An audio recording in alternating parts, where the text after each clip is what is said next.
Buenas tardes a todos. Quiero primero por supuesto, agradecerle a mi amigo Domingo que se ha excedido. Él se ha estado normal. Pero bueno, para eso estamos amigos, ¿no? Para ser generosos. Yo quiero agradecer en primer lugar al vicedecano, por supuesto, que nos ha dado su apoyo, a los directores, a los organizadores, a los auspiciantes, a los que han puesto la plata por todos lados. Realmente agradecerles, sí. Y sobre todo esta invitación del equipo de jóvenes administrativistas de la Universidad Nacional de Córdoba. Una novedosa articulación social público-privada con la universidad, que algunos de ellos también llegan a otras instituciones de una voluntarias nacionales como Forjado, la ADA u otras regionales o internacionales. En las jornadas nacionales de Ushuaia en septiembre hubo una nutrida presencia de cordobeses, profesores y cursantes de posgrado. Aquí estamos en su epicentro, una experiencia riquísima con punto focal en una Universidad Nacional de Córdoba. Mi agradecimiento para todos. Empezaré con un título un poco complicado, pero luego voy a ir tratando de explicar, que tiene como dos cosas opuestas. Uno, el derecho convencional multilateral al que hemos adherido. Derecho convencional multilateral a que hemos adherido. Esta es la parte de la globalización que siempre nos gusta decir que se nos ha impuesto en un momentito. Hemos adherido. Si hemos hecho bien o mal es otra cosa, pero es un derecho multilateral que por nuestra propia voluntad hemos adherido. En contra de ello versus la globalización jurídica, pero como no es que la globalización jurídica de la metodología del trabajo de los operadores del derecho. O sea, quiero apuntar que los operadores del derecho, o sea, los abogados, los funcionarios, los magistrados que trabajan en el Poder Judicial, los institutos jurídicos, las empresas, lo hacen igual en todo el mundo. Para resumirlo, trabaja desde lo particular, desde el caso. No hay nadie que trabaje en la profesión sin hacerlo desde el caso.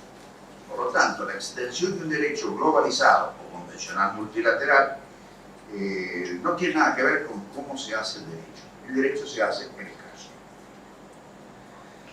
Elegí esto porque el tema de la jornada se inserta en el contexto de la globalización.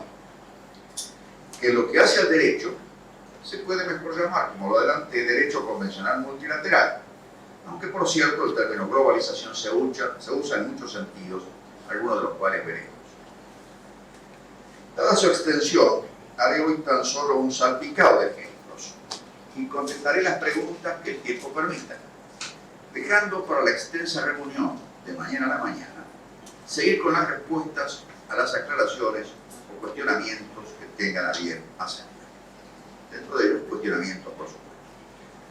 Adelanto ahora uno de los temas que sugerí, aunque los diálogos estarán abiertos a cualquier pregunta, al que podríamos llamar la globalización operativa del derecho.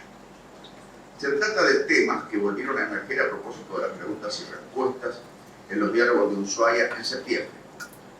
David Pachman, uno de los organizadores, se refirió posteriormente, y entre otras cosas, a la deconstrucción y reconstrucción del derecho que allí se trató.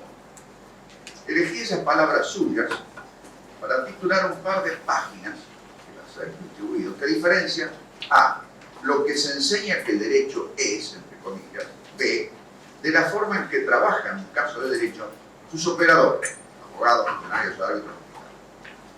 Esta forma en que los operadores del derecho, experimentados, se aproximan a un caso de derecho, es metodológicamente igual en el mundo. Podemos discutirlo y explicarlo. El funcionamiento del derecho en un caso concreto tiene rasgos globalizados. Y en ese sentido se podría hablar de globalización jurídica. O sea, ustedes, cuando tengan la experiencia concreta de ser operadores del derecho, van a poder trabajar en cualquier lugar del mundo, porque en todos lugares se trabaja igual. Pero ojo, no es la enseñanza de las reglas, es la forma de trabajar un caso. Esas cosas. Lo segundo es igual. Lo primero varía. Y va a variar por lo resto de su vida. Imagínense, yo me recibí hace 60 años. ¿Ustedes creen que algo de lo que yo aprendí está vigente? No, yo todo. Y por eso hay que estudiar siempre. Estamos así hablando de al menos dos significados del vocablo derecho. El primero, referido a las normas generales que se enseñan en nuestras universidades, y el segundo, a los casos concretos a que se enfrenta cada operador jurídico en el mundo. En algunas universidades se enseña a pensar las reglas generales a partir de casos particulares. Por ejemplo, en YouTube pueden encontrar en la Harvard University The Moral Side of Murder, el lado moral del asesinato. Por supuesto, es un título para hacer pensar. Para decir, bueno, está bien, lo aprendí. No, es para pensar, no aprender. No presentan aparentemente grandes diferencias, pero en la práctica profesional son mundos apartes en cuanto al método. El derecho en el primer sentido puede o no ser el mismo. La forma de encarar el comienzo del caso es casi diametralmente opuesta. En el primer caso, se parte de lo general. En el segundo, de lo particular. Es un tema complejo que requiere muchos ejemplos y es apto en especial para los diálogos más que para las conferencias. Pero estoy abierto a las preguntas porque hay muchos dilemas y pocas certezas. He pedido que el mismo documento de Ushuaia, de brevísimas 2 páginas, con apenas 3 revisiones bibliográficas, se les distribuya hoy a ustedes, también con la inscripción a quienes más tengan a bien anotarse para los más extensos diálogos de mañana. Ya he comenzado a contestar por mail las preguntas que han pedido escritos con copia de los demás. Hasta ahora han sido 4.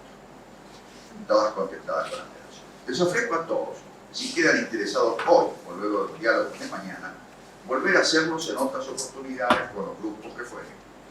Mi modo preferido de comunicación es el diálogo, y viajo con placer para tenerlos con grupos reducidos, tantos grupos como haya. Los diálogos con preguntas abiertas son hoy en día una de las mejores formas de comunicación que existen. El diálogo se conoce al menos de lo griego, no es un invento, no con elaborada sabiduría de un Sócrates, que hoy no hay, sino con la espontaneidad de la curiosidad informal. Muchos de los interrogantes que surgirán esta tarde, mañana, son aptos para el diálogo interpersonal al cual apostamos con toda convicción. En cualquier modo de ver la cuestión, aquel derecho supranacional, multilateral, al que hemos en cada tema adherido como país, requiere además algunas inevitables puntualizaciones previas sobre la globalización tecnológica y la globalización del idioma inglés. El derecho multilateral se inserta en el proceso de globalización tecnológica y a mi juicio es indispensable recordar esos parámetros como lo voy a hacer. El segundo título se llama Globalización tecnológica, fisión nuclear y teléfono nuclear, otra contraposición para pensar. 2 ejemplos de la irresistibilidad de la globalización tecnológica. Esta globalización tecnológica es particularmente perceptible, primero en un tema tan inquietante como la energía nuclear.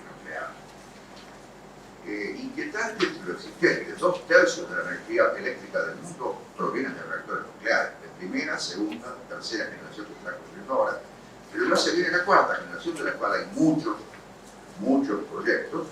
Yo tomo como referencia de Bill Gates, y estos de 4ª generación son la fuente más barata, no contaminante ni peligrosa de 4ª generación de energía eléctrica. De todas maneras, Bill Gates le encanta ser provocador y dice, mire, si juntamos todos los muertos, no los de las bombas atómicas, porque eso no es energía atómica para fines de energía eléctrica, pero si contamos todos los muertos de todos los accidentes nucleares, van a ver que es la fuente de energía que menos muerte ha causado. Claro, son espectaculares, sí. Dice, pero ¿y los 800.000 muertos por el carbón? Eso no nos cuentan. Claro, como son ya poquitos, es ahí no puede, 800.000 nada más. Por los accidentes nucleares no mueren tanto. Por el gas, por ejemplo, por todo, por medio de producir energía eléctrica, muere gente. Y al mismo tiempo, como dice Bill Gates, ojo que sin energía no hay civilización. La civilización, tal como hoy la conocemos, claro, la podemos traer hasta los griegos, a los egipcios, como querramos, pero esta civilización nace con la revolución industrial, que es con el carbón, la fuente de energía más barata y más contaminante que hay, la que más nos arruina el medio ambiente. Con el carbón que aspiramos, con el carbón que va al medio ambiente, con la temperatura que aumenta, con la gente que muere en las minas de carbón, por Dios, es la más contaminante y la más barata, por eso es la que se sigue usando. Y en China es una de las fuentes principales de consumo de carbón para energía eléctrica y en otros países también. Como dato, el prototipo diseñado por una empresa liderada por Bill Gates, fundada por TerraPower, que lo pueden encontrar todo eso en internet, en YouTube, digamos, él sostiene que el combustible que usa es el desecho de los otros reactores nucleares.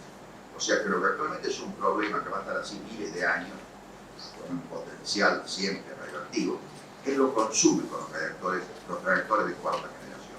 O sea, elimina una de las fuentes que hay de contaminación posible y lo usa para producir energía nuclear barata y sin riesgo, porque va consumiendo energía.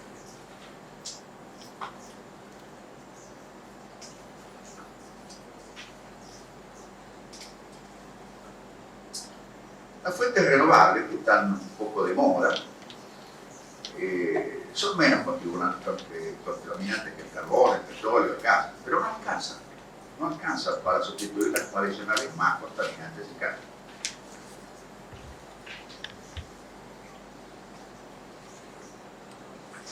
Ahora bien, la otra, bueno, están también las fuentes renovables, el solar, el viento, los biocombustibles, pero ninguna son con impacto suficiente en la producción de energía. Y además tampoco son más baratas. No sé, los biocombustibles, por ejemplo, solo son posibles de hacer con subsidio estatal. O sea que esa energía es forzosamente cara. Lo paguen los usuarios, no lo paguen los usuarios, de algún bolsillo sale la plata.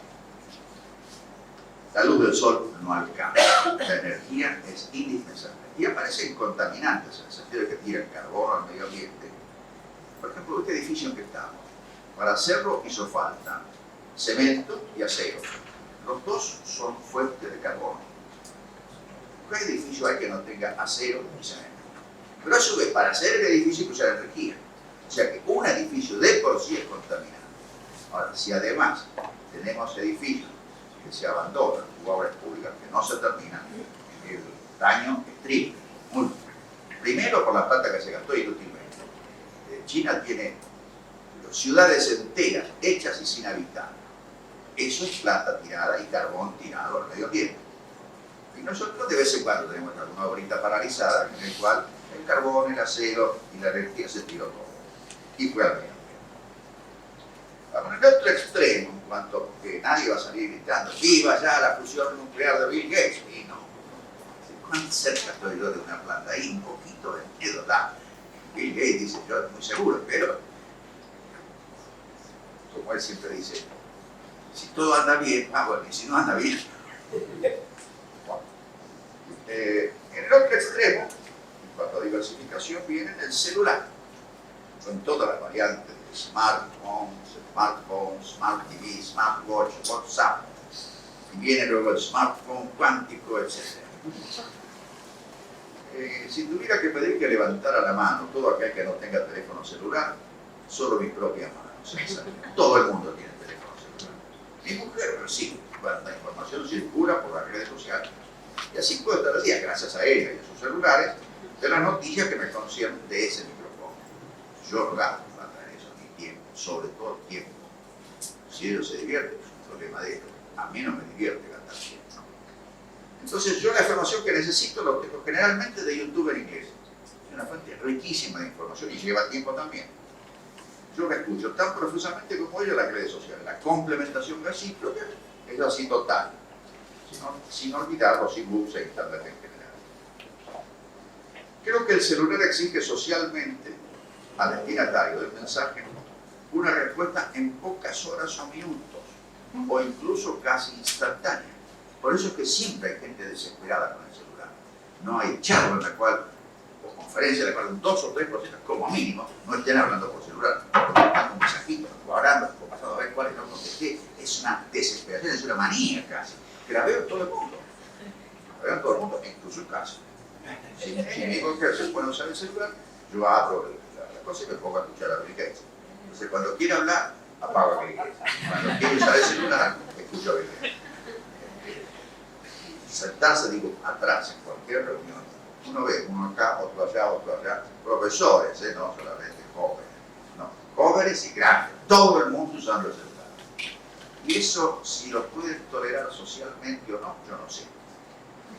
De todas maneras, no se puede hacer una revolución anticelular, totalmente inútil. Incluso yo digo, una de las informaciones que recibí para esto, me la mandaron, una persona amiga por cierto, desde un celular en una reunión de trabajo. Como digo, bueno, igual que los periodistas, debo proteger la privacidad de la fuente. No les puedo contar quién, desde una reunión de trabajo, me dice, mire, Gordillo, acá tiene un buen dato. Gracias, dato. Pero no la fuente.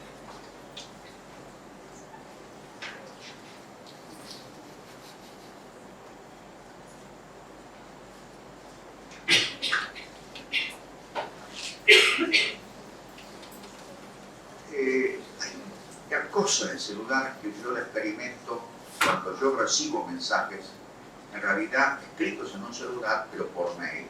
Yo contesto por mail, pero escritos en una tableta o en una PC, generalmente últimamente en una PC. Pero hay una calidad distinta del mensaje que recibo en celular del que recibo en tableta o PC. No se crean que no lo percibo, lo percibo.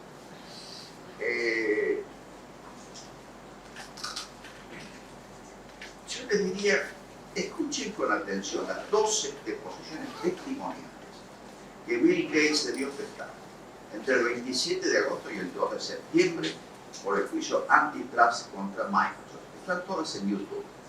12 deposiciones. Se defendió como gato entre la ley, pero en 12 deposiciones le volvió loco con las cosas que había dicho celulares, o que le mandaron o que él mandó. Se ganó bastante antipatía porque hace observaciones a la pregunta, porque evidentemente no tiene respuesta. Y eso que eran mails bastante pensados. Pero algunos así, todos no lo suficientemente pensados. Y usted dijo esto. Bueno, usted me dijo que era ese. ¿A cuál se refiere? El de las 14:25, porque eso no existe.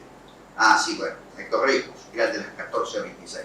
Se equivocó el que hacía la pregunta en identificar bien la hora del mail. Entonces, yo dije ahí, no es que lo chancea, no, está tratando de zafar y ganar tiempo, lo cual hace desprolijamente, pero el nivel de detalle del interrogatorio lo destrozaron.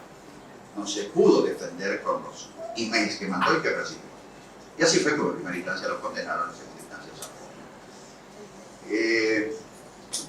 Ahora, no escribirían de derecho, ni sobre derecho, ni con abogados, ni con funcionarios, un email sin haberlo cuidado mucho. Y un mensajecito de WhatsApp nunca. Bill Gates aprendió duramente que no usa celular. Y por supuesto ha puesto mi vida que no usa el WhatsApp, si ya el mail hay tanto problema. Ustedes no saben que son 12 deposiciones en Estados Unidos con un interrogador experimental. Paciente, perseverante e inteligente. Él brillante, pero claro, mucha razón lo tenía. Otra cosa que puede discutirse, acá ya lo hablé con varios de ustedes, salió en la conferencia del vicedecano, el tema de la inteligencia artificial. Hay dos formas. Una que es la que se está generalizando cada vez más, que se usa inteligencia artificial para todo. Yo podría decir, miren, acá tengo una tableta, esta es inteligente. En realidad, Bill Gates dice, no, esta es estúpida. Lo dice de la PC. Es una bestia. ¿Por qué? Porque no piensa.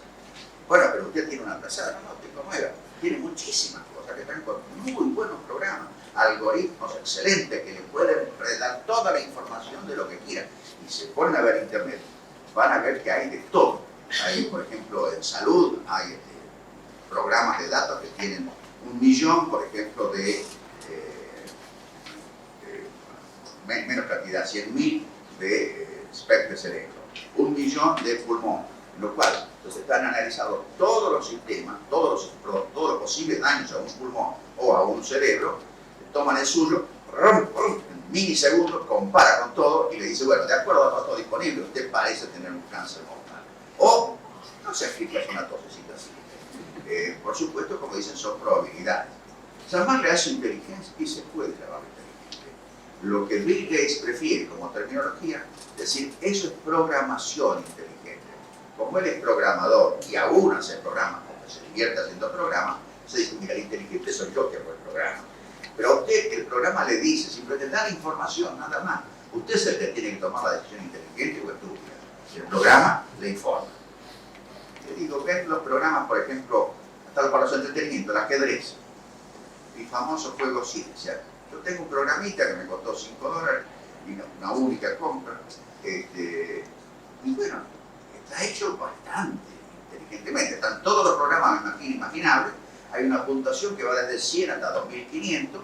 Uno puede tener ayudas para jugar uno o ayuda avisándole de lo que va a jugar el otro, puede jugar el otro, más las dos. Hay muchas combinaciones posibles. Todas están programadas. Y yo, como lo tomé como divertimento, de pronto encuentro que frente a ciertas jugadas se repite. Y sí que es un programa que está en la computadora. No es que esa computadora piensa, hay un programa que la pensó alguien. Y de pronto comete errores estúpidos la máquina, porque está programado a ese nivel, el del otro lado comete errores estúpidos. Entregó la reina a un peón. ¿Es tarado? No. Está para jugar con un dado a favor. Para que te sientas contento, me comí la reina con un peón. Y hay una de las jugadas que siempre me como la reina del otro con un peón. En la computadora, no. Entonces, va avanzando unos niveles y de pronto le dan consejos a uno. Si uno lo sigue, pierde. Hasta que aprenda. Fíjate, pensá, no siga los consejos. Y hay otros en que da varias jugadas ganadoras, pero hay otra jugada que no está pensada, pero que es ganadora. Si uno la encuentra, le dice jugada genial. Usted es genial porque hizo una jugada ganadora que no estaba en el programa que yo le di. O sea, es un juego muy interesante. Yo no lo puede llamar inteligente. Pero Bill Gates dice que aparatos inteligentes serán los que, sin agregar nada a la información que ya tienen, le dan a la máquina llamada inteligente un libro de ciencia nuevo. Ha salido este año. La máquina lo lee y le plantean un problema y lo resuelve con la información que acaba de leer. Eso va a ser inteligente. Y eso para Bill Gates no va a estar hasta el 2050, 30 años de calcular. Está avanzando todo muchísimo. Los robots están avanzando. Hay una serie muy divertida, según los gustos, para mí me divirtió. Better Than Us, de Netflix, una serie rusa, sobre robots inteligentes y estúpidos, hay de los dos. Y bueno, es una serie bastante impredecible, pero que uno ve como... Ahí tiene que hablar por celular. No, pueden hablar acá, muchachos, no son hermanos. Bueno.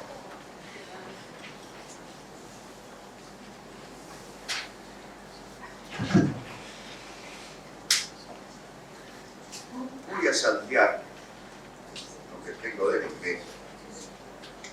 Y francamente era simplemente intentar demostrarlo con ejemplos. Pero yo he viajado mucho, te puedo asegurar que es la lengua universal. En China están estudiando todos inglés, estudiando mandarín en el mundo, y hay algunos. Pero básicamente, países como Japón, Alemania, Japón y Alemania seguro tomaron hace tiempo la decisión de publicar en inglés. Punto, se acabó. ¿Qué voy a publicar en japonés? Disparate. Publicar en alemán, más o menos. Hay que publicar en inglés si quiero que me digan bien. Y hay ediciones alemanas. Y bueno, hacen una edición en alemana y una edición en inglés. Seminarios internacionales se hacen en inglés, todos se publican en inglés. Hubo un homenaje a un francés hecho en París, en el cual el equipo que hacía el homenaje hablaba en inglés. Y se publicó en Estados Unidos y en Inglaterra en inglés. Pero como no era lo mismo en francés, sí, pero si lo hacemos en francés no se entera nadie del homenaje. Si queremos que se entere alguien de que el francés merecía ser homenajeado, pues el libro está en inglés. Las reuniones antes se hacían en inglés en los países que hablaban inglés, no se hacían reuniones en inglés en Francia. Los franceses son muy cuidadosos, yo diría, protectores, ultra protectores de su idioma.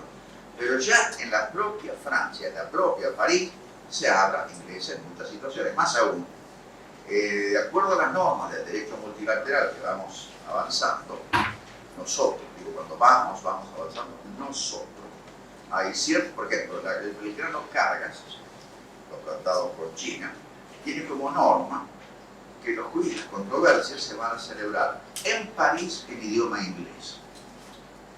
Porque la otra sería, bueno, en Buenos Aires o en Shenzhen o en Shanghái o en Beijing. Y bueno, París le parece bien, sí, pero ojo, no es solamente el idioma, que hay que saberlo, sino que encima ver que están cerca. O sea, ahí, o la otra es los tribunales del CIAD y en Washington, también es en inglés. Y yo conozco muchos argentinos que viajan al exterior y duelen medio con bronca de que la gente no habla castellano. Y si no va a España, vaya a Latinoamérica, van a hablar su castellano con usted. Pero si va a Estados Unidos, no pretenda que le entiendan en castellano. O sea, convénzase, estudie inglés si quiere cruzar la frontera. Más aún, hay jóvenes que están buscando trabajo en el mundo de distintas profesiones, que están, por ejemplo, en España, asomándose al universo y ven que en el universo entero te piden inglés, pero no inglés sino más inglés dominado. Y entonces de Barcelona, con la hija de un amigo mío, que se fue a perfeccionarse, una profesión que no es la neta, perfeccionarse a Londres, porque consigue un trabajo, si logra aprender inglés bien, ¿en dónde? En Alemania. En Alemania le exigen, no le piden alemán, ¿para qué? Le piden inglés, que es lo que se habla en el mundo tecnológico de hoy. Puede gustarnos, puede no gustarnos, pero es la realidad. Que no nos guste, no cambia, que es lo que nos van a exigir. Hay casos incluso llamativos. Por ejemplo, el Banco Central dictó dos resoluciones en el 2014 diciendo que se hacía obligatorio para los bancos, para el sistema financiero argentino, un par de normas que están en inglés y que las ponen en inglés.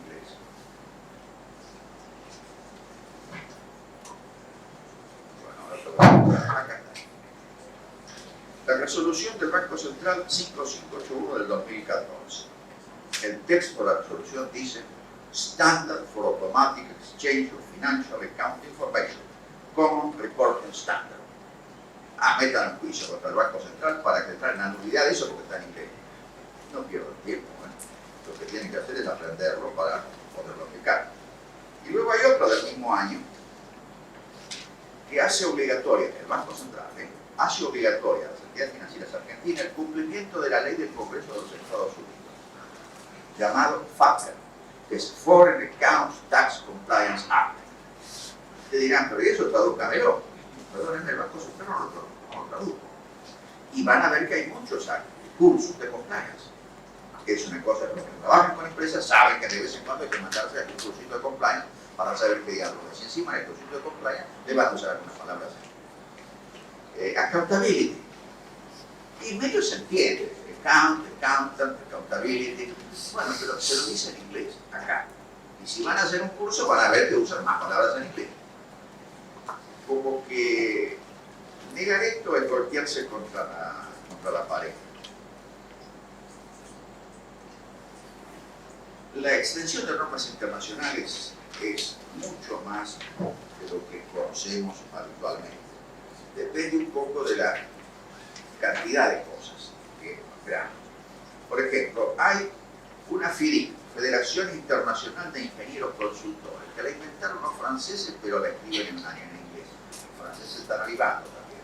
Las grandes obras públicas argentinas se hacen con las normas de la FIDIC. Y la jurisprudencia de dónde es inglesa. Cuando hay que interpretar las normas de la FIDIC, hay que ir a ver los fallos de los tribunales de Inglaterra. Las contrataciones financiadas por el Banco Mundial y el Banco Interamericano de Desarrollo tienen normas internacionales, en este caso impuestos por los prestamistas. Están las normas de la OCDE, Organización de Cooperación y Desarrollo Económico. Queremos ingresar, pero tenemos que adoptar sus normas si queremos acercarnos al objetivo del trato. Está el GAFI, Grupo de Acción Financiera Internacional. Se lo llama así acá. En realidad es Financial Action Task Force, Grupo de Acción Financiera Internacional, donde tenemos activa representación, pero cumplimiento ineficaz o nulo. O sea, si así hacemos en el mundo, así va a ir en el mundo. Ahí si queremos decir, no, yo no sé que ni quiero cumplir las normas del derecho convencional multilateral, no, está bien, no las cumpla. El asunto es atenderse a las consecuencias. Y ahora venimos, que se nos acerca enseguida el default. Hay una globalización de la bancarrota y el default. En el 2000 se empezó a hablar no se llegó a nada, de crear un procedimiento internacional de default, de bancarrota de los estados. No se llegó ahí. Pero, ¿cómo funciona el default? No se olviden que nosotros tenemos una experiencia tan larga como nación en default. No vamos al primero y al segundo. El primero lo hizo para Rivadavia. Y dio la plata, la pagamos a fin del siglo S, con intereses, con bonito y político. Después nos avivamos de que mejor que no pagar directamente, era decir, ya una quita. Ah, sí, pero como no hay un procedimiento internacional de bancarrota, el que no está de acuerdo con la quita no la acepta. ¿Y qué tiene que hacer? Tiene que hacer juicio. ¿Dónde lo tiene que hacer? En el lugar donde nos dieron la plata, en la regla del Código Civil Argentino, el Tratado de Montevideo. O sea, es el lugar de ejecución del contrato. Si yo le voy a pedir una plata al banco, el banco no me la manda, se decide prestármela, no me la manda por cadete a mi casa. Me dice, venga acá, firmamos en el banco y se le acredito en el banco. Y de acá se la lleva. Cuando vamos a pedir plata, a donde fuere, es lo mismo.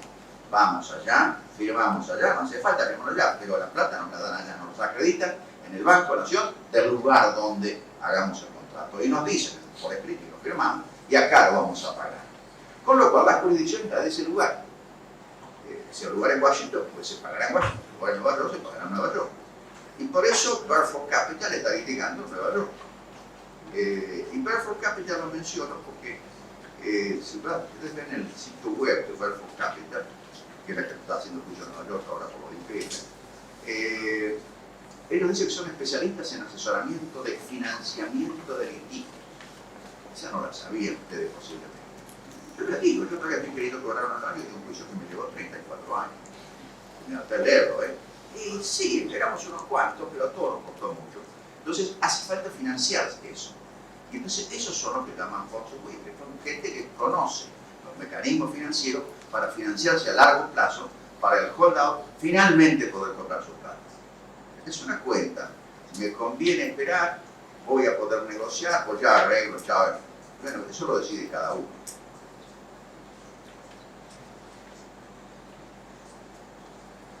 Pero quiero decir, cuando acá, en cada oportunidad, los gobiernos quieren decir que logramos la renegociación así y así, porque los logramos que aceptaran tanto esa taquita que les pedimos, o les exigimos, o les impusimos, eso quiere decir, logramos que algunos aceptaran, y los que no aceptaron seguramente harán juicio, y seguramente lo van a cobrar.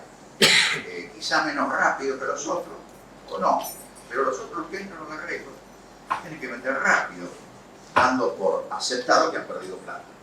O pueden, yo soy de los tontos optimistas, pensar, bueno, a lo mejor en el tiempo de la cosa me lo guardo, los bonos defaulteados y recanjeados. Yo dije alguna vez por escrito pensando, bueno, pero no lo van a volver a defaultear, eso sería ya demasiado.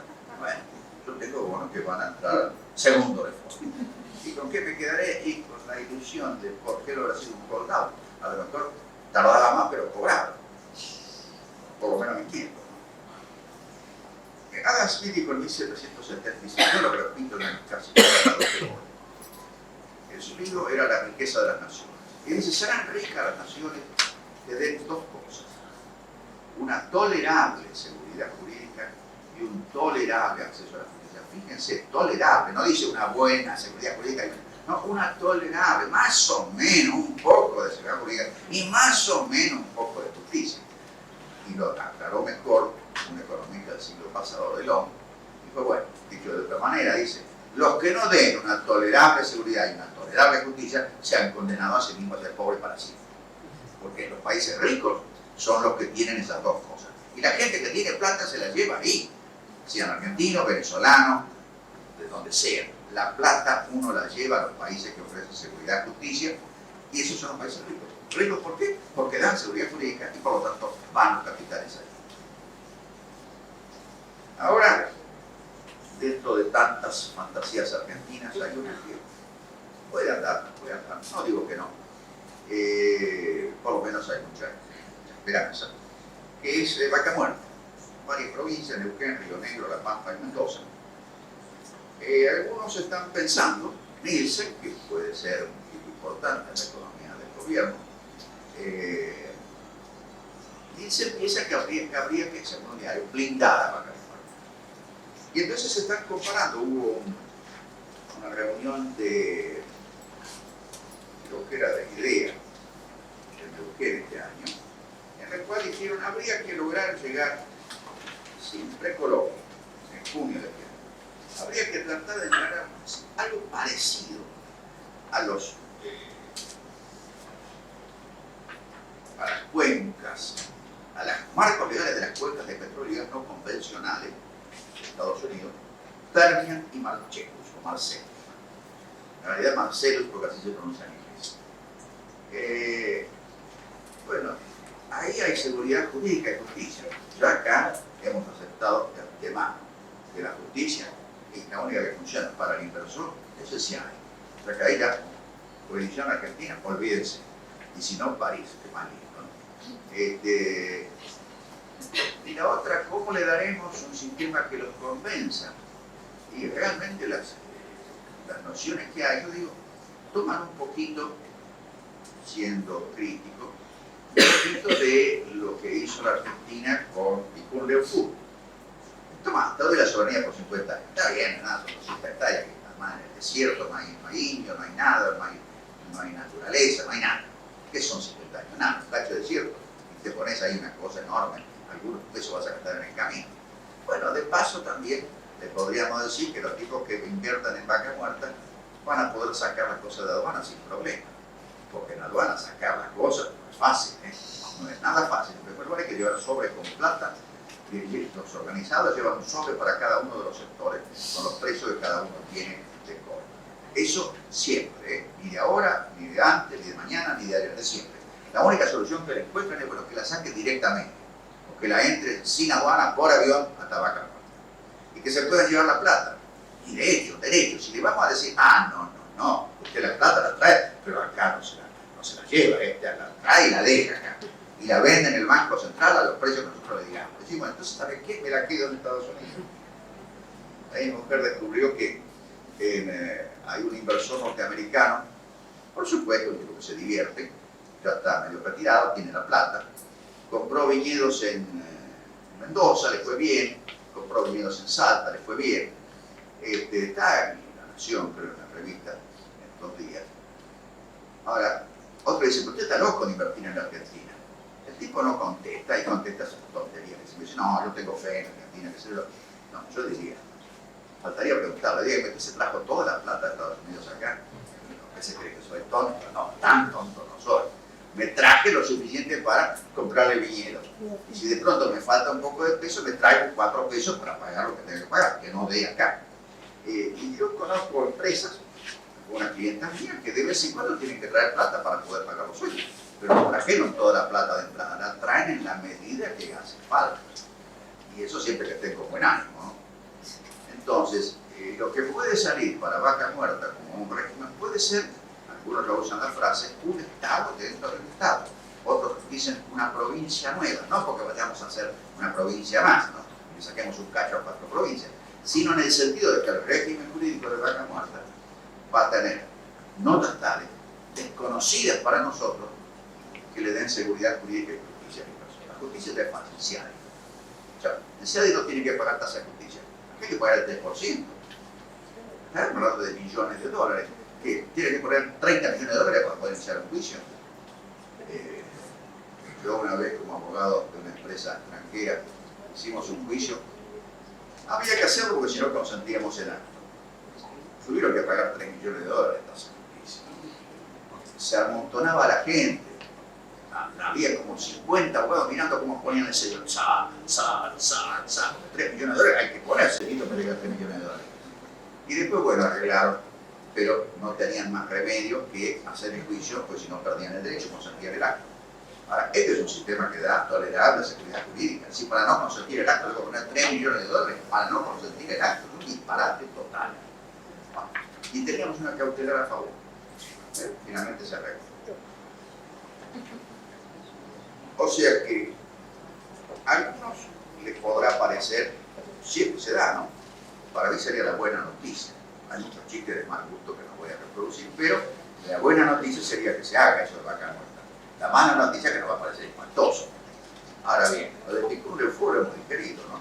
Que yo sepa, no hay nadie. No he visto, entre tanto, yo estoy ahí en el centro de Buenos Aires, no vi ninguna manifestación por los derechos indígenas de Econ Lefort, ni por los derechos violados, ni por la soberanía. Que el tipo de izquierda se puede agarrar un pizarrón, está la soberanía perdida, la soberanía regalada, porque ni siquiera sabemos si hemos cobrado algo, por eso pareciera que no. Más habla de que la política china es de... Ahí vi en YouTube una cosa sobre Vanuatu. Hizo en Vanuatu un puerto con capacidad para un crucero internacional. ¿Vieron esos grandes? Perdón, crucero no, un portaaviones de ese tamaño. En Vanuatu, que es una islita que no tiene nada. Por supuesto es un crédito. Oh, no es propiedad de China, es propiedad de Vanuatu, pero ¿a quién le sirve? A China. Y a su vez lo deja a los otros enterrados como montañas monstruosas y después le van a pedir algún favorcito. Dígame, no me puedo hacer acá esto. Ahora, nosotros, ¿qué negocio hicimos con las 200 hectáreas? No es nada, la verdad. A mí, sinceramente, lo doy como ejemplo, solamente un poco choqueante para los antiguos. Yo, como no soy antiguo, para mí no me choquea, pero prepárense para los shocks, porque vienen. Por supuesto, la convencionalidad, que así se lo llama, de los derechos humanos, por las convenciones americanas, están también las convenciones europeas, están también las internacionales. Bueno, nos hemos puesto de acuerdo, muchos países, no todos, de que los derechos humanos son derechos multilaterales convencionales. No es que se cumpla siempre, pero por lo menos está acordado. El castigo penal. En temas así más severos como terrorismo, narcodelincuencia, lavado de dinero, trata de personas, piratería, y los países avancen hacia tipologías que sean espejos las unas de las otras, para que puedan en cada país perseguir penalmente a los incumplidores del otro país, diciendo, bueno, pero lo que está reprimido acá es lo mismo que reprimen ellos, o sea que no estamos inventando nada, tenemos un espejo de legislación, entonces vamos yendo al espejo de legislación, y en eso tenemos que irnos acostumbrando, nos guste, no nos guste, lo apliquemos bien, lo apliquemos mal. Generalmente empezamos a aplicarlo mal, por cierto, porque somos globales, pero se va globalizando. Y ni siquiera hablo de las reglas de la Corte Penal Internacional de la Haya, ¿no? Digo meramente los sistemas locales.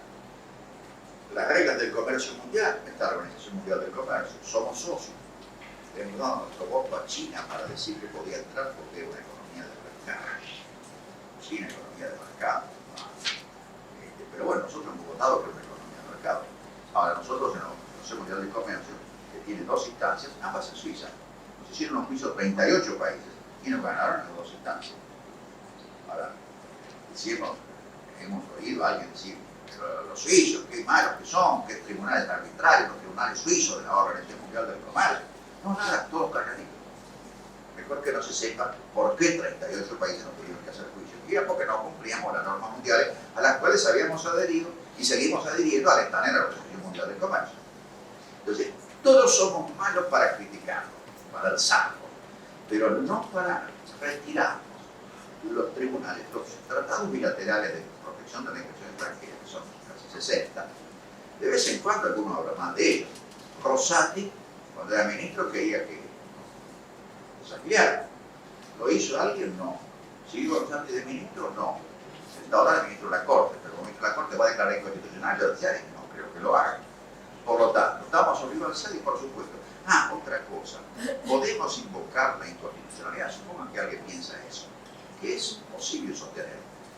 Lo va a sostener en el CIADI y ya lo deben haber sostenido tanto los que tienen que venir a litigar allá.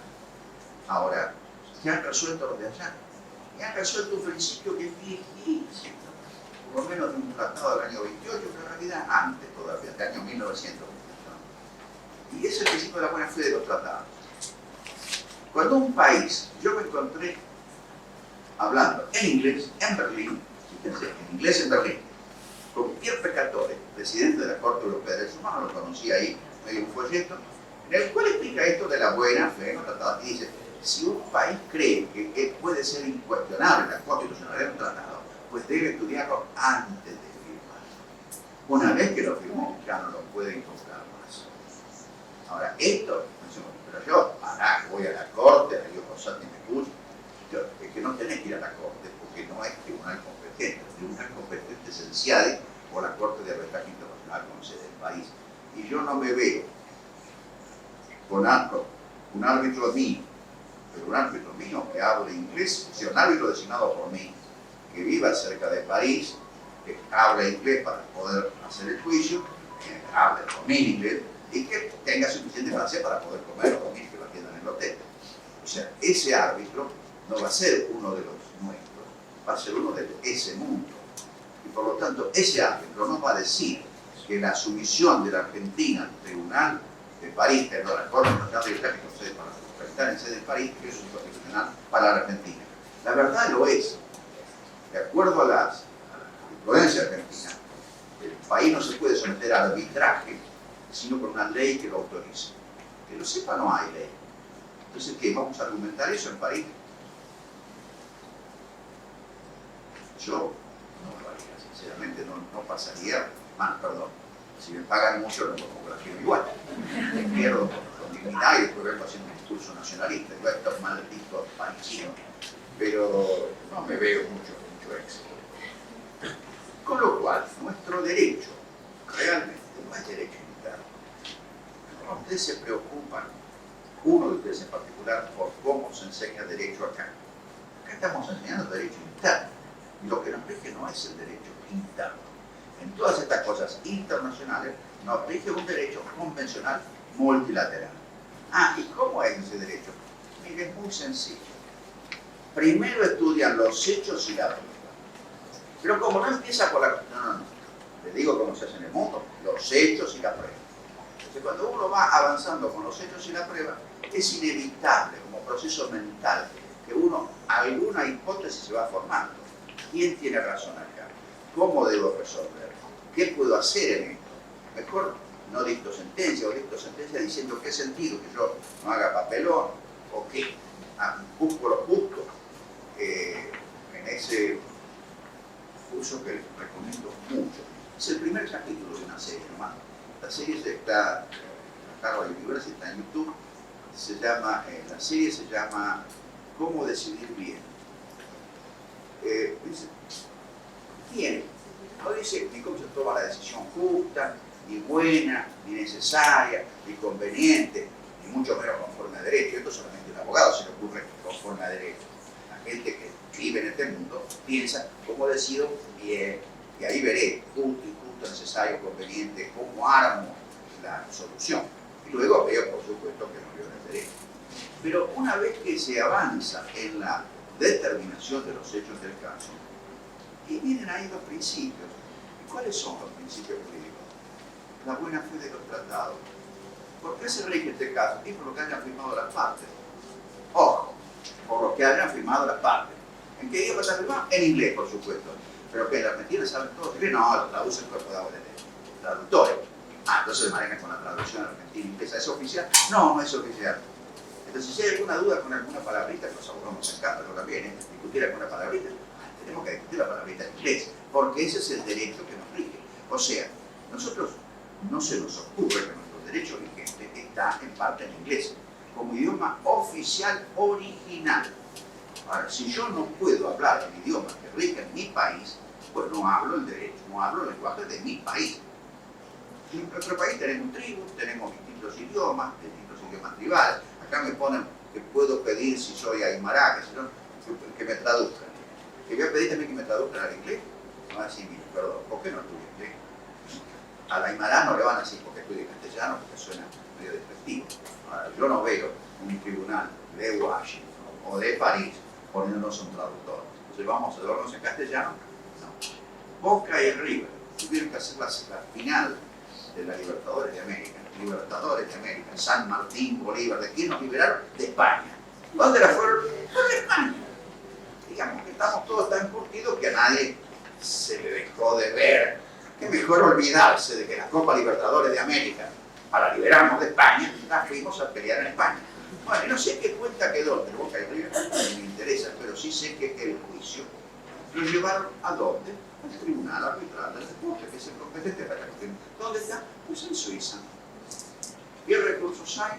Bueno, excepcionalmente puede proceder el recurso a la Corte Suprema Suiza porque no hay un tribunal de alzada, es solamente el Tribunal Arbitral del Deporte. El Tribunal Mundial, pero suizo.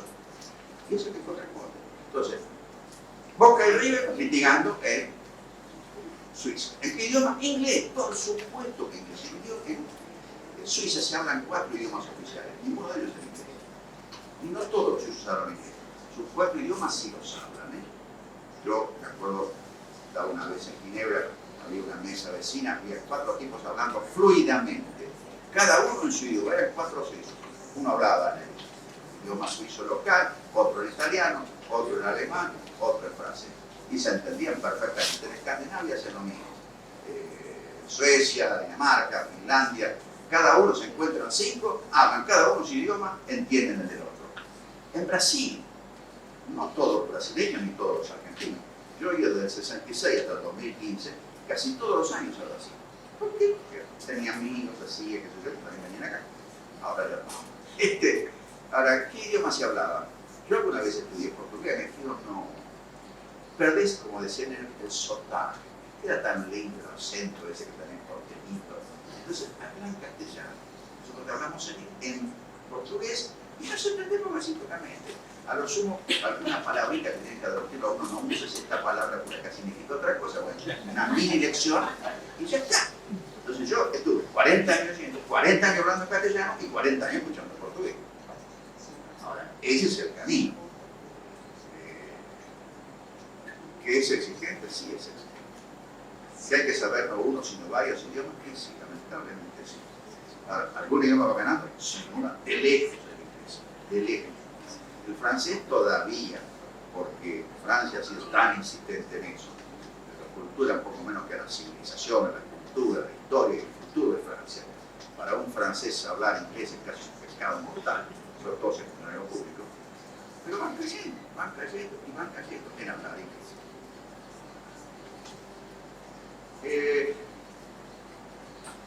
Yo publiqué en un libro, que cuando digo la fecha, algunos se ríen. Fue mi primer artículo, se llamaba Introducción al Derecho Administrativo. Lo publiqué en 1962. Yo creo que ninguno de ustedes todavía había nacido. En 1962. Tenía que definir el derecho administrativo. Hasta ahí todos ponían la parte del derecho interno, derecho público interno. Ya en aquel entonces se hablaba de derecho administrativo internacional. Yo interno lo taché, no lo puse. Y expliqué 2 o 3 páginas de lo que había en aquel entonces de derecho público administrativo internacional. Esto ha ido creciendo, y se sigue multiplicando. Ya tenemos 200 hectáreas en Ticún del Fútbol que no se adopta, no se aplica derecho argentino, sino derecho chino. Bueno, pero eso poquitito, 200 hectáreas, que eso no es nada. Bueno, vaca muerta, no sé cuántos kilómetros, serán un poquito más, me parece. Y vamos a ver qué pasa. Yo diría que estén atentos. Yo por lo menos digo, cuando salga esa ley, voy a dar conferencias por todos lados, divirtiéndome, haciendo sufrir a la gente, causando odio, de decirle, mire, ¿sabe cómo es el vaca muerta? Bueno, voy a seguir hablando en inglés. Un filósofo español fue una vez a La Habana, dar una conferencia sobre Shakespeare. El tipo explicando y provocador, el tipo decía, saque piade. Y algunos le hacían hasta que la gente empezó a vocear, ¿no? Shakespeare. Finalmente fue un murmullo fuerte. Todo el mundo, tipo nuestro, ¿no? Todo el mundo se levanta. Entonces, Shakespeare. Entonces el tipo dice, perdónenme la poca comprensión que he tenido y el poco respeto que he mostrado por pronunciar en castellano. Yo pensé que no sabía inglés, pero si es así, entonces continuaré. Y ahí más siguió hablando de inglés. O sea, era una trampa deliberada. Él decía, Shakespeare, para que lo provocara. Me decían, es Shakespeare, tonto. Bueno, vos sabés inglés como para corregirme, entonces te hablo en inglés. Después le tuvieron que pedir que por favor les diera algo pasar, porque nadie sabía lo que estaba de la conferencia, porque si no nadie podía completar cómo era la conferencia sobre eso. O sea, esto tiene antecedentes viejos. Ahora, yo después tengo otro libro parecido, en el título, que se llama Introducción al Derecho, no al legislativo, sino al derecho, que trata de otra cosa. La publicó en castellano la ley, está también en mi sitio, está también en inglés y en francés, y ahora está también en portugués. Y todo ese trabajo me lo tomo porque creo que eso hay que saberlo. Y esa introducción al derecho, me falta darle un toque de redacción. Y es decir que eso es internacional. Es como se hace el derecho en el mundo hoy. El derecho, repito, operativo. En algunos lados se los enseña, sí, en otros lados no. Creo que ya lo mencioné como 20 veces, la Harvard University, YouTube, tiene un curso que es como decir las cosas bien, cuya primera clase, que es la más clara, que se llama The Moral Side of Murder, el lado moral del asesinato, ¿no? Y el tipo empieza con un problema. Y dice, interesante. El tipo lo deja irresuelto, deja las dos posiciones. Va otro problema, un poco más atrevido. Y dice, parece que tal cosa, o sea, el asesinato, en este caso, el segundo ejemplo, no, me parece que ese es inmoral, no va de ninguna manera. Sigamos hablando. Pasa al tercero. El tercero es un caso de canibalismo, lo de siempre, se comen a uno que bota la biología. Se lo comen. Bueno, ¿es moral? ¿No es moral? Bueno, si en tal caso sí, si en tal caso no. Cuando uno va avanzando en los casos que él va planteando, uno se va dando cuenta, y este es el sistema que hay que usar para enseñar y aprender. Se da cuenta que no hay respuesta certera y absoluta. Habrá que ver. Capaz que en algún caso se puede imaginar o puede ocurrir algún caso que sea moralmente justificable el asesinato. Ya en ese caso no lo llamaremos asesinato, lo llamaremos defensa propia. Alguna vuelta le vamos a encontrar, ¿no? Pero no parece posible dar reglas certezas y absolutas de nada. ¿Qué es lo que estamos acostumbrados a hacer en todas las facultades? Dar certezas. Y lo que hay que dar es seguridad jurídica. Y seguridad de que se van a aplicar las normas pactadas razonablemente, tolerablemente bien. Por supuesto, las necesidades cambian. Un gobierno, en principio, con la idea de respetar la seguridad jurídica, como es el que ahora está yendo, y acaba de violar todo últimamente. ¿Y qué ha sido el resultado? Pues lo que estaban invirtiendo en, pónganse, energía no convencional, paralizaron las inversiones. ¿Por qué? Porque cortaron el choco de los dólares. ¿Por qué? Porque no hay dólares. Y digo, bueno, si no hay dólares, no hay inversión. Más aún, donde yo dice, ¿sabe lo que pasa? A mí, los proveedores, como no les pago, porque no les puedo pagar, se están llevando la maquinaria. Porque yo la tengo alquilada, porque parece que no la voy a comprar para ponerla acá en Argentina, la alquilo. El tipo se la llevó, ya, chao, listo. Paga muerta, se han paralizado todos. Sí, IPF todavía. Pero IPF mientras le dé un poco el choco, después también va a tener que parar. Todo lo demás están parando. O sea, Macri no puede cumplir con el sistema de seguridad jurídica que pensaba ofrecer para que llovieran las inversiones no llovieron, voltearon un poquito y las pocas que voltearon ya se secaron. Dicta dos normas, cambiando el sistema y pues se van o dejan de venir. O sea, repito, nadie trae toda la plata, nadie dice, tengo que invertir $1.000 millones de dólares, ya los llevo, y los cambio al cambio oficial y después veo cómo hago con el precio, compro el link. No, yo me quedo con la plata en el banco. ¿De qué banco? De un país en serio, un país desarrollado. Perdón, no en serio, está mal. Porque somos un país serio. Lo que no tenemos es humor, pero somos un país serio. Entonces, nadie que promete una inversión multimillonaria la trae toda. No. Si las cosas le van siendo respetadas, la va trayendo a medida que su plan de producción. Si se fijan en los anuncios, ya siempre prometió invertir tanta plata en tantos años. No traer la plata ahora y ver cómo hace para manejarse en pesos. Ni nosotros lo hacemos, ni nosotros. Además, ¿qué van a hacer? Yo hace poco cobraba unos pesos que me estaban diciendo, te conviene invertir en, no qué cosa. Yo digo, pero escúcheme, a mí, abogado, me dice que invierta en los bancos, yo soy abogado de banco, por Dios, no funciona salvo para el financista experto, que está cada hora mirando el celular, hablando por teléfono, diciendo, bueno, comprar, vender, sacar del banco, llevar al otro banco, comprar el link, venderle bajo, qué sé yo. Ese tipo puede ser que salga. El que no está con ese nivel de información y no le va bien. En consecuencia, si es un extranjero que tiene fondos en el extranjero, lo trae solo una medida de lo absolutamente indispensable para que progrese su inversión mientras se le respeten las reglas. El día que se le dejan de respetar las reglas, el tipo deja de traer la plata y la que tenía puesta, pues la tenía puesta en forma tal que se la podía llevar. Típico al final con maquinaria y no comprar.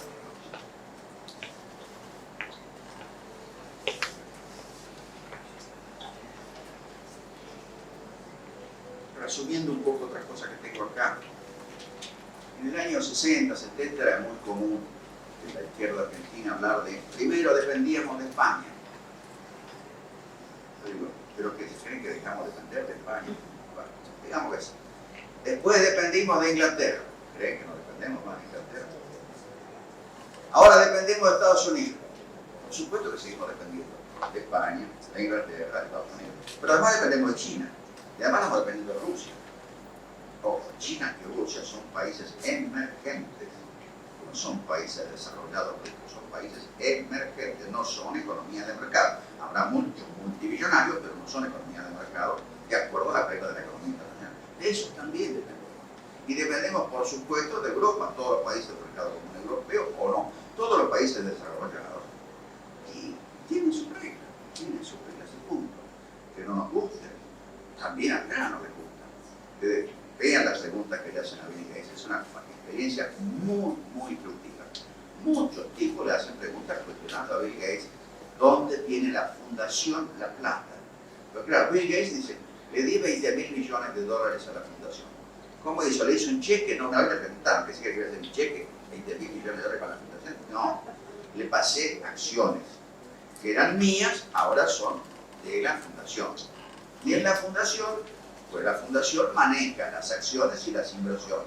Otras veces le paso acciones en otras cosas. Entonces, la fundación va moviendo sus inversiones bancarias, digamos. Lo hace más o menos para los criterios de los noruegos. Noruegos que tienen un fondo soberano muy importante, que son un país austero, no lo gastan, sino que lo invierten.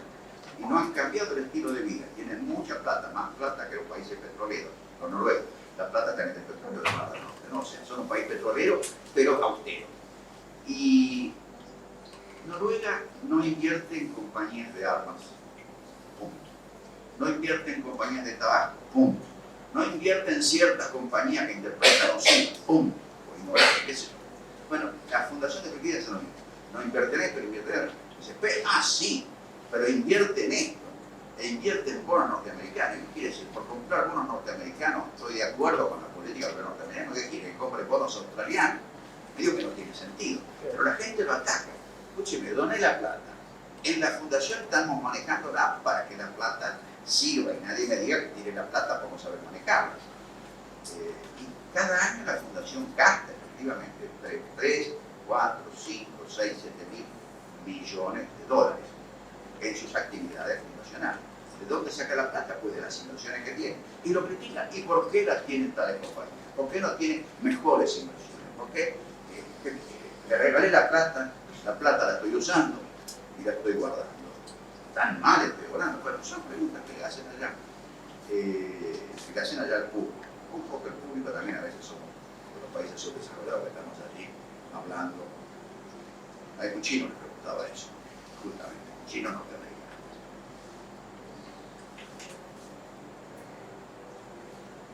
Hay un libro de Kissinger que se llama Diplomacy. Es imposible conseguirlo en castellano, pero las primeras 100 páginas, el libro tiene 800 páginas, las primeras 100 páginas alcanzan, porque ahí uno ve cómo funciona o funcionó la relación entre los principales estados, europeos por supuesto en ese momento, en los últimos 3 o 4 siglos. Y ahora de pronto se va dando cuenta cómo se dan las relaciones entre los poderosos, que cambian, van, negocian, desnegocian, tejen. Ese es el mundo que funciona. Nada más que son ahora distintos jugadores. Son más que han agregado unos países emergentes. La India también así como países emergentes. La India es un país también que construye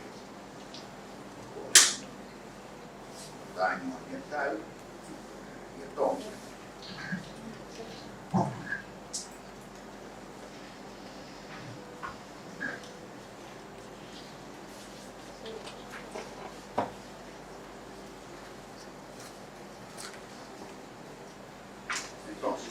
Donde llevamos los juicios, donde nos llevan los que nos demandan por el cumplimiento de los contratos que vamos firmando, si viene alguna inversión por algún motivo a partir de mañana o del 10 de diciembre, fíjense seguro en qué idioma está escrito, dónde se da la plata, si es un préstamo o a qué reglas está sometido.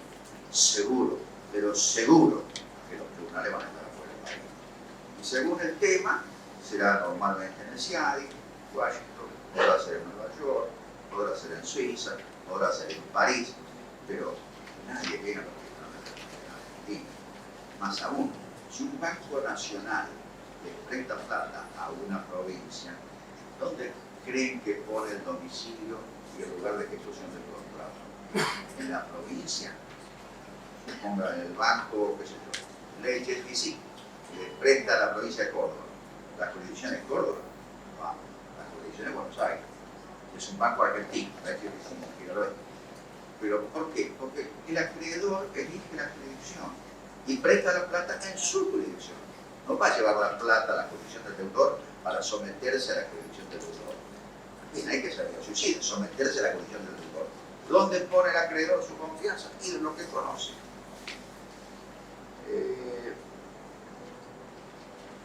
Yo no creo que tengamos mucho juego en el mundo para no seguir acercándonos a esas normas. Lo que pasa es que nos cuesta. La OCDE viene cada tanto una misión. Yo me entrevisté hace tiempo, el año pasado, con una de las misiones que estaba acá, una griega y una mexicana. No, una griega y una española que vive en México. La OCDE está en París. Y que vienen a monitorear qué andamos haciendo los argentinos que tenemos ya un pedido de ingreso. Es un informe, los informes van a internet, el que está en inglés. O sea, la griega y la española escriben en inglés. Y la cena fue en inglés. En Buenos Aires en inglés. La española, la griega no hablaba castellano y la española no tuvo más remedio que hablar inglés. Y yo, carta, no tengo un problema. El griego no se hace. Y hacen el informe. Y el informe generalmente es muy parecido. Cuando fuimos en el año tal, le dijimos una lista de deberes para el hogar, 30 y pico. Bueno, volvimos 2 años después, habían cumplido 14. Ahora le agregamos tal más. Y así, siempre es así. Cumplimos un poco y mal, un poco y mal, un poco y mal. Queremos entrar y parece que nos convendría entrar, pero tenemos que hacer los deberes.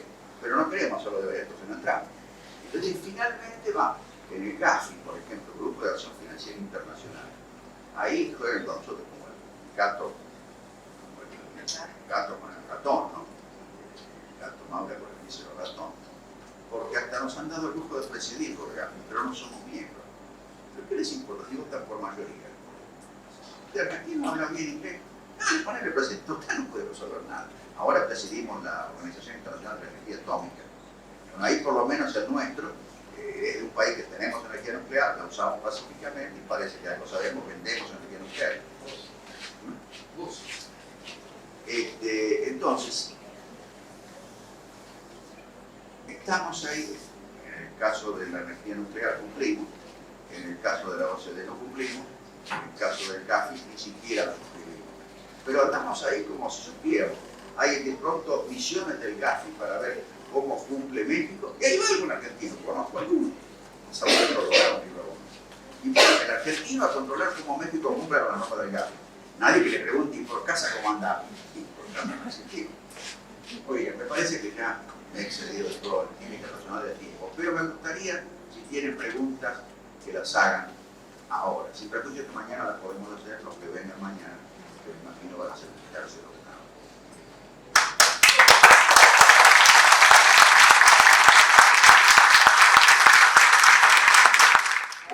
Doctor, si la pregunta es la siguiente, ¿usted cree que ante el cambio de la administración nacional hay algún margen? ¿Querés repetir? Sí, que ante el cambio de la administración nacional hay algún margen como para que la decisión de ingresar a la OCDE se modifique?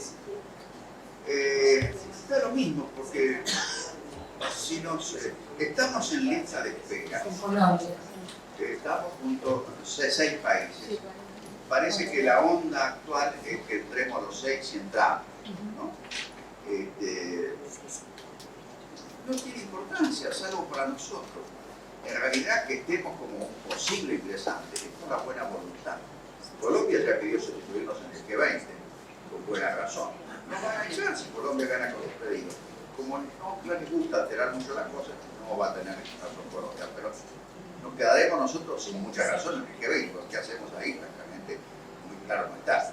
En la OSD no cumplimos nada, la verdad que no deberíamos entrar, pero sí tramo nos va a venir bien porque van a venir más millones a decirnos todas las cosas que tenemos que hacer para que la cédula valga, ¿no? Ahora, el gobierno, yo creo que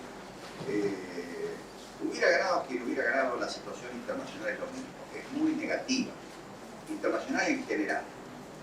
La nuestra también, quizá más todavía.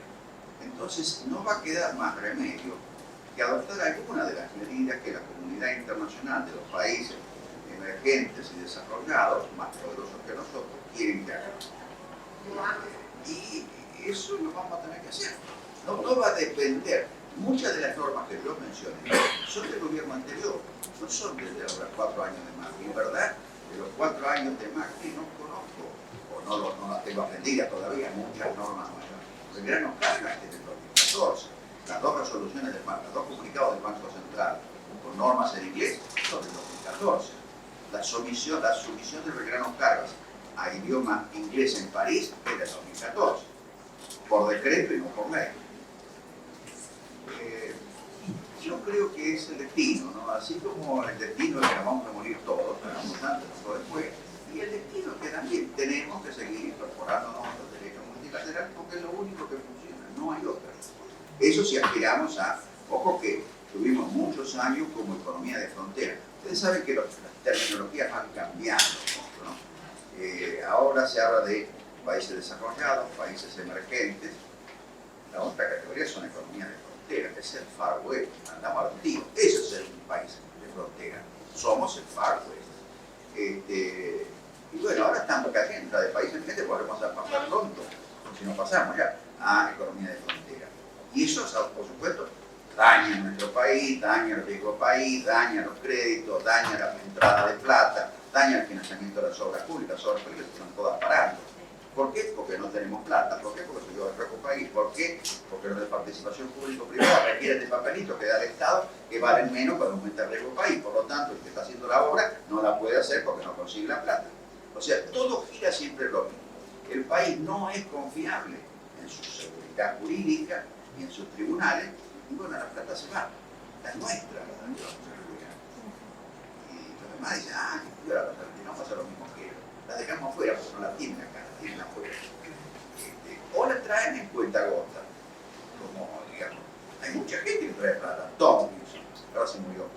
Pero el tipo compró, encima, que lo insulten todavía, te querés robar el agua, pero no, amigo, vengo a traer plata acá, te querés que poco venía a traer plata a la Argentina, sí, pero te querés llevar el agua.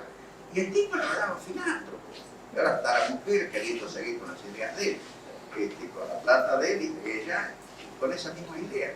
O, digamos, lo que mencioné de los viñedos, Salta y Mendoza, también es poca plata, pero el tipo trae indispensable para hacer el pasatiempo que quiere, que le gusta a los niños. Muchas gracias. Yo decía con mi mujer, está por hacer un spa. Yo le digo, qué buena idea un spa con vino. Entonces dijimos, las mujeres van a ir al spa, los maridos van a ir a tomar vino.